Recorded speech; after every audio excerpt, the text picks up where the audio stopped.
So if we're looking for something to attach ourselves to,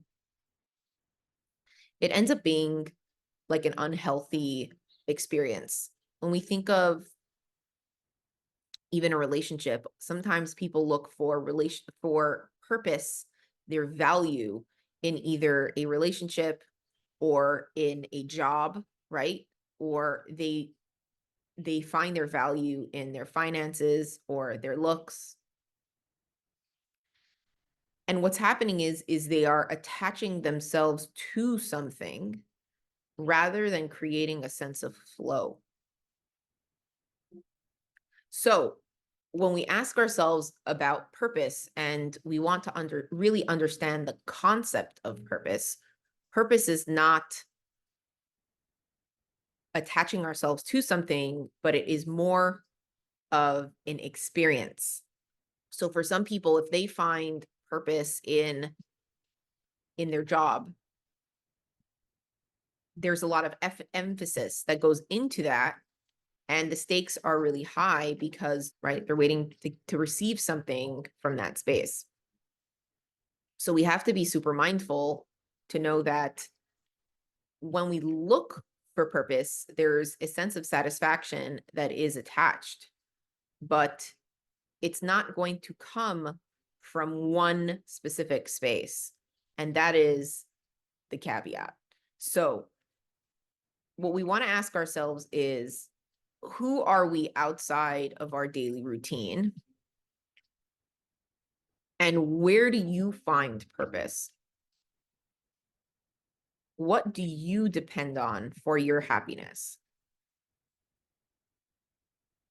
So, these are really great questions to ask yourself before we kind of actually start taking purpose apart a little bit. What purpose really is a sense of fulfillment when we have a sense of routine. Now, when we think about routine, routine isn't like an obsession with one thing.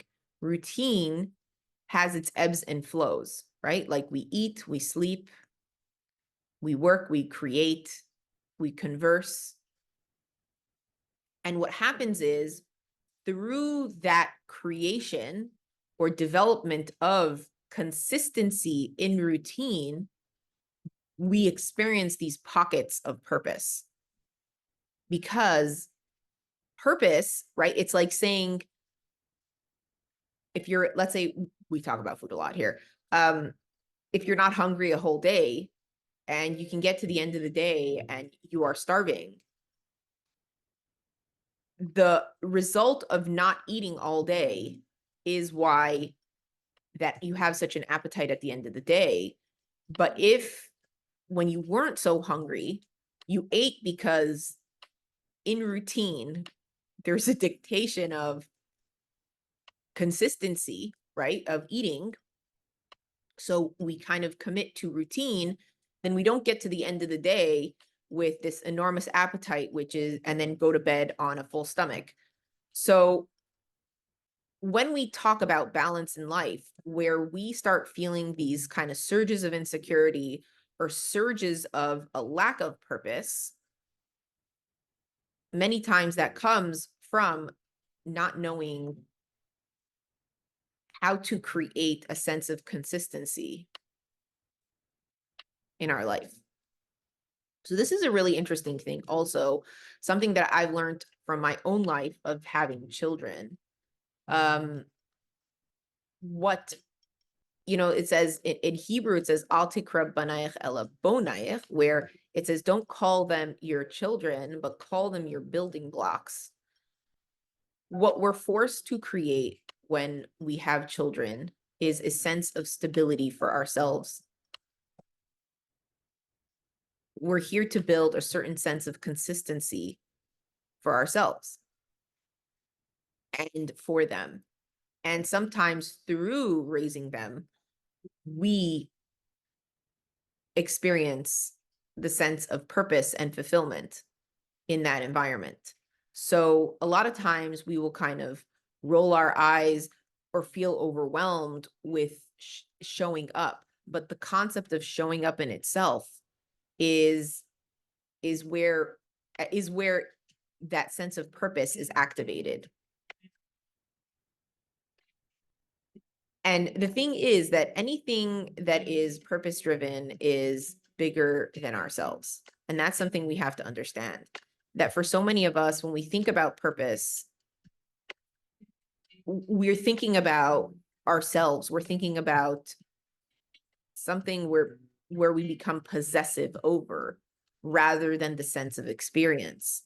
And where we actually, so going back to the concept of children, or if you've nurtured any kind of project, right? Because children are like little projects. And we, in life, we can nurture many things, but there's this sense of purpose attached to something that you've consistently committed to, right? And there's usually a healthy connotation to it. There's a healthy balance connected to it, where it's, for women, there's that natural maternal instinct of nurturing.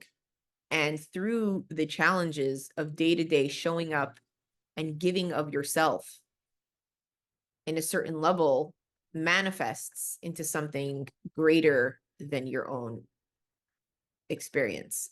So the thing is that for a lot of us, when we're looking for purpose, we're also in the place of avoidance. And for example, we brought up the concept of like, for example, binge watching something, if it's TV, or obsessing over articles, or just scrolling, anything that is distracting you from your own life.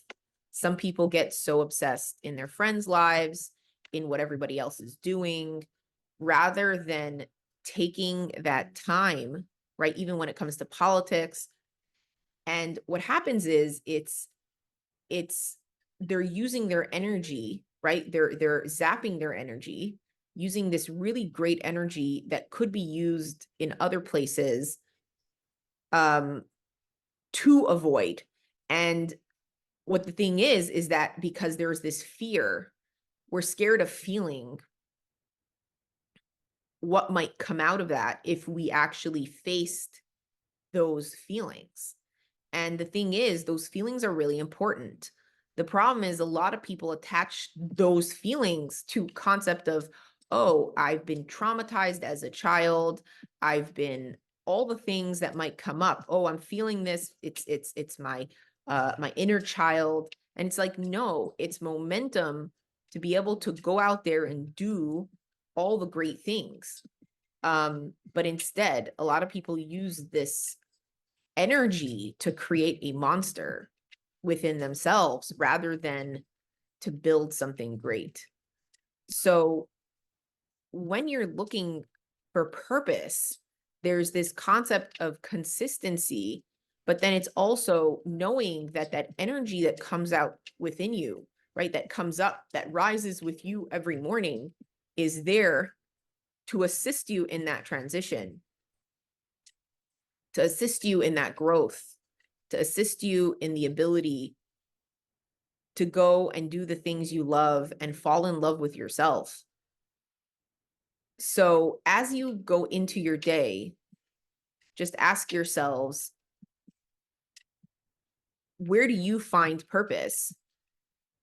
And what do you depend on for your happiness? But then also, what are you avoiding?